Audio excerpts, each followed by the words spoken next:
Okay, welcome back. This is part 2 of a series where we're going over how to calculate and complete power density and lighting forms for Title 24 compliance. Check out our first video where we go over what Title 24 is. Um, Again, this power density part applies to you even if you're not in the state of California, because many other regulations require you to figure out how much watts per square foot you have. So here's your layout. You have some fixtures. You want to go to Schedules, Schedule Quantities, and pick Lighting Fixtures. And I already have one, so it's attempting to name it too. You go ahead and press OK. I've already done this. It's kind of like a baking show. I'm going to pull out my half-baked thing for the next step. So if you have your lighting fixture schedule, you pressed OK, and then it's going to ask you what fields you want.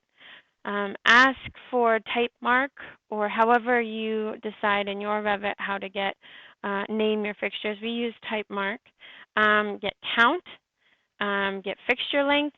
This requires that you use a shared parameter when you're building all your fixtures to use this, because if you use fixture length in your family editor and you do not make it a shared parameter, it will not be schedulable. So that's a key part of this process. If you don't have this, you'll have to go through and hand take off your lengths. And I have voltage here just as a double check, but that's not really required. In formatting, make sure that fixture length is checked calculated totals. It will not already be checked. Mine's already checked, but yours will need to be checked. And count has calculate totals. This will give you a sort of schedule of all your fixtures and make sure that they're all the right voltage. This is 120 because it's in the elevator and has to be 120, side note. And so you have a count of all your fixtures and their fixture lengths. One key piece of information is that you need to be very careful about how you calculate your totals. If you have a schedule of your lighting project, I always have unit, each, or linear foot to make sure that it's very, very clear what your watts are counting. Is it watts per linear foot, or is it watts each? It is very, very confusing if you list the total wattage per 4 foot, but then you make counts per linear foot, because then you have a factor of 4 in there, and it's very confusing. So I recommend when you make your lighting fixture schedule to be very, very clear that, divide by 4 if you need to from the cut sheet, because the cut sheet will probably give you a 4-foot value, and make sure that the values are consistent. When you're in Revit, you want to make sure that you're clear on which ones you're counting each and which ones you're counting total linear foot. So you'll have to go back and forth between your schedules a little bit. For example, I have P1 is each, P2 is linear foot, P3 is linear foot, P4 is linear foot, and then you get to R2 and it's each again. So if you're working with our families and our Revit models, if the fixture name has the word stretch in it, then that is a key indication that we're going to be counting it by linear feet. And if you are designing, be sure to use stretch if you're going to have 2 locations of the same fixture that are different lengths, but you call them the same thing. If you're consistently using 4-footers across the whole project, you can do each, and then you don't have to worry about the linear feet. So again, just know as the lighting designer which one you're going to use based on your luminaire schedule. You can then either export this by going to the big blue R or the big purple R, depending on which version of Revit you're in, and then export, and then scroll all the way down. You might have to hover on this arrow, reports and schedule. This will then create a tab delineated file, TXT file, which you can open with Excel, or you can drag and drop the file in Excel, and it gives you a nice spreadsheet. And once you have that, you can then close and release your license of Revit and work outside Revit, or not if you want to keep it open. And you'll want to open up Energy Pro. Now, it's not going to look all filled out for you, so we're going to go File, New. And this is what you see when you first open up. So you're going to have a project, right-click, Add Plant, right-click, Add System, right-click, Add Zone, right-click, Add Room, right-click, Add Lighting.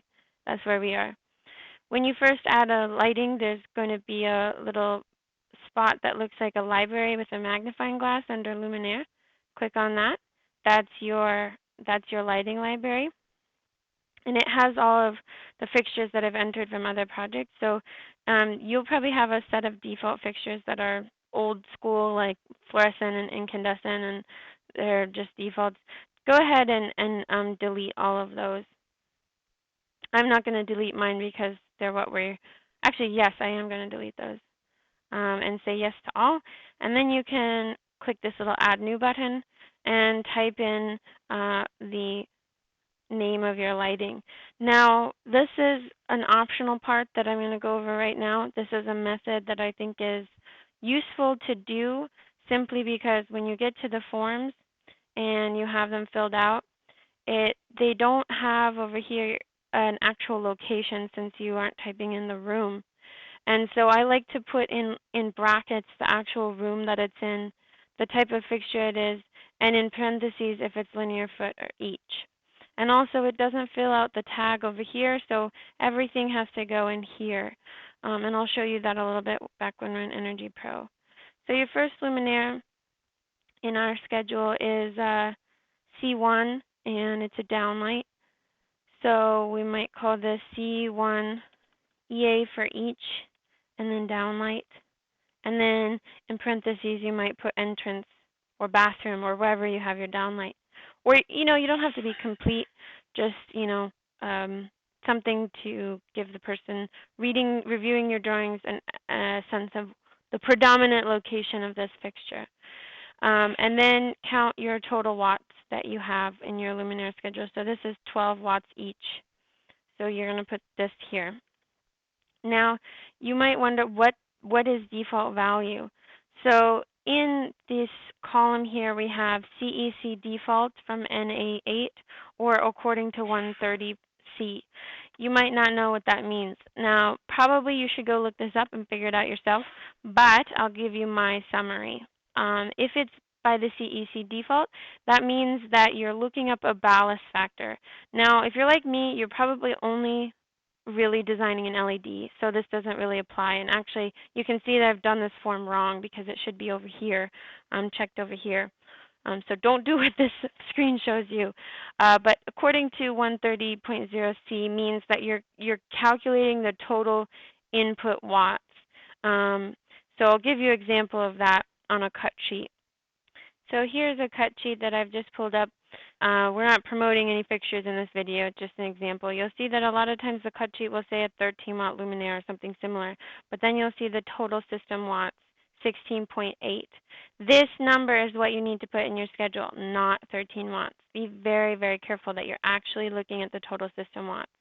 So the difference between these two check boxes that you'll see here is, are you figuring out that little bit extra of power that needs to go to the ballast or the driver according to a special sheet? Or are you looking at the cut sheet and you're finding out the exact total input watts? And for me, since I'm using always LED, I'm going to be doing it per the cut sheet. You can also look at the IES file to find out what the total system watts are. So this really only applies if you're using a ballast and you've looked up this sheet that you can go find on the internet from the government on how to calculate defaults. So back to Energy Pro, don't check this box. Just make sure your total system watts are actually the total system watts and not the nominal value. And you can continue down typing in your tag, your unit, your fixture type, and then its predominant location until you fully type this in. Then as you do these, and I know it's going to be annoying, you're going to have to type this in again, but you don't have to type the long value. And then you need the multiplier. The multiplier is the quantity.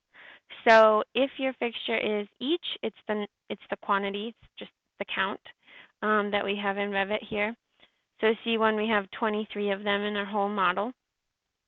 So we can type 23 here. And if it's a linear fixture, such as in our schedule we have P2 is a linear fixture, 12 watts per linear foot. We'll go check out P2. We have 17, we'll say 1,727 feet. So that'll be our multiplier that we type in for P2. Once you have completed and right-clicked Add Lighting, you can move these around if they get out of order, and you've added all your lighting and the counts. You will have found, this again like the baking show, and ta-da, this is what you will get to. You'll have all your fixture types typed in. Now, keep in mind you need to only do your interior, and do not count exit signs, only your interior fixtures. And then you go up to the very, very top, Add Exterior Application, and you can then count your exterior fixtures. We'll go over this in the exterior portion of the video, which is in a later part. For right now, we're just doing interior. In the interior portion, you'll have it called Undefined. The very, very top level, go to the Outdoor tab and use Installed. Oh, this is for outdoor. We should go over this in outdoor. Well, here you should click Use Installed, and then also in Whole Building, you'll want to go to the Lighting tab and press Use Installed. This is to show your actual installed lighting power density. That's what LPD stands for. Don't pay any attention to this. It's not really that important.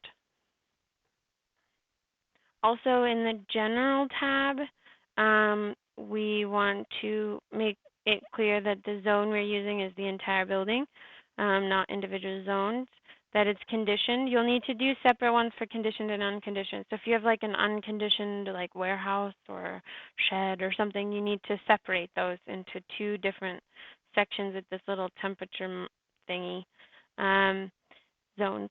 And then your occupancy, you're going to pick one of these ones that starts with COMP, complete, because we're doing complete building method, not by space method. And same with here, you need to start with building area. So pick the one that most closely corresponds to the type of building that you're using, and that will determine the allowed power density that you can have. Finally, we need to make sure you have the right zone. So this is, pick the city that you can go to. You can do that by selecting this and finding a city.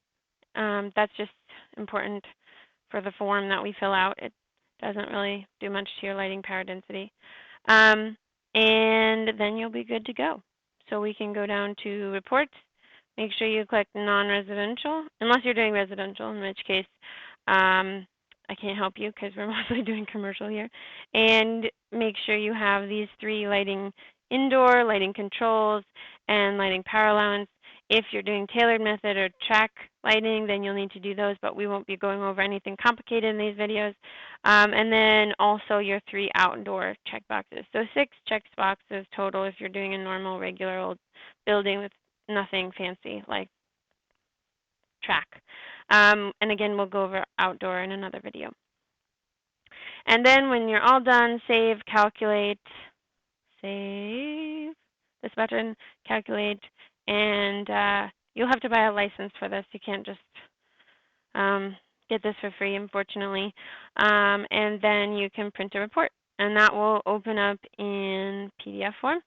And like a baking show, we have our half-baked forms already here, and we can go over those in the next video. So thanks for watching, and see you in part 3. Thanks.